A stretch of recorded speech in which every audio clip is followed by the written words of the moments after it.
Ja sam Silvije Štefančić, bavimo se klasičnom drvenom stolarijom.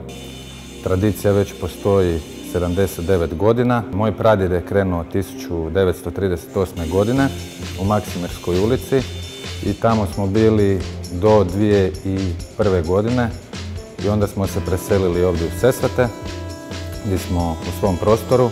Znači, bavimo se isključivo klasičnom stolarijom, drvenom.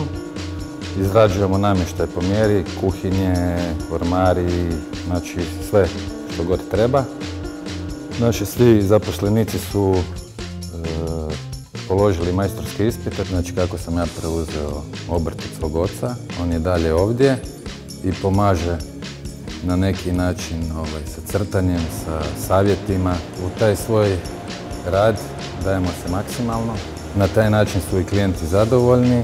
Radimo po cijeloj Hrvatskoj, većinom i za strance.